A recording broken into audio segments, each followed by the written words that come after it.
बहुत समय पहले जब धरती पर अधर्म बढ़ रहा था, तब भगवान परशुराम का जन्म हुआ। उनके पिता थे महान ऋषि जमदग्नि और माता थी देवी रेणुका।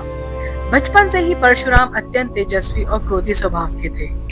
वे भगवान विष्णु के छठे अवतार माने जाते हैं, लेकिन उनका जीवन बाकी अवतारों से बिल्कुल अलग और रहस्यमय था। एक दिन उन्होंने कठोर तपस्या की और भगवान शिव को प्रसन्न किया।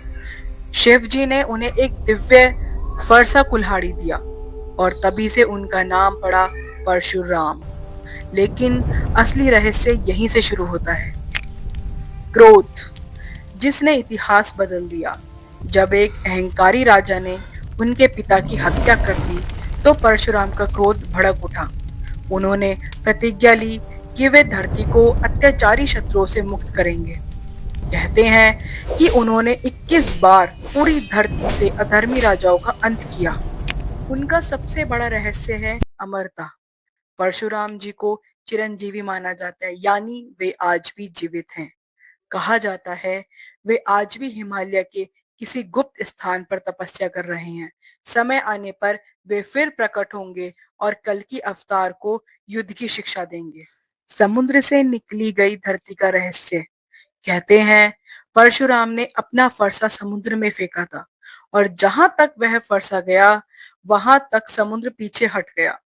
इसी से केरल और कोंकण की भूमि बनी मानी जाती है। लोग आज भी इसे परशुराम की बनाई भूमि कहते हैं।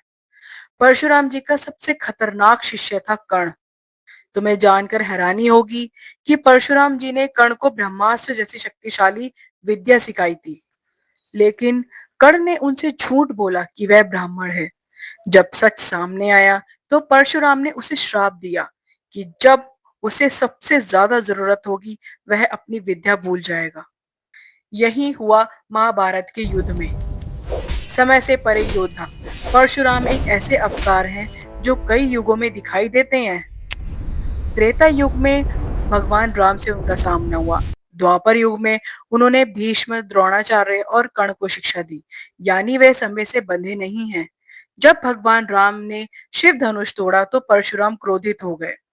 लेकिन जब उन्हें एहसास हुआ कि राम भी विष्णु के अवतार हैं, तो उनका क्रोध शांत हो गया। क्या एक अवतार दूसरे अवतार को नहीं पहचान पाया? परशुराम आज भी जीवित है, पर है कहाँ? सबसे बड़ा सवाल तो आज हमारे मन में ये उठता है। अगर परशुराम अमर हैं, तो वे हैं कहाँ? कहते हैं वे हिमालय के गुप्त स्थानों में तपस्या कर रहे हैं। कुछ लोग मानते हैं कि वे आज भी महान योद्धाओं को गुप्त रूप से शिक्षा देते हैं। कई संतों का दावा है और उन्होंने उन्हें देखा भी है। परशुराम सिर्फ एक योद्धा नहीं है, वे एक चेतावनी है। जब शक्ति और क्रोध का संतुलन बिगड़ता है, तो विनाश तय है। तो दोस्तों, कैसी लगी आपको हमारी स्टोरी परशुराम की? अगर आपको पसंद आई तो please like, share and subscribe जरूर करें। Thank you.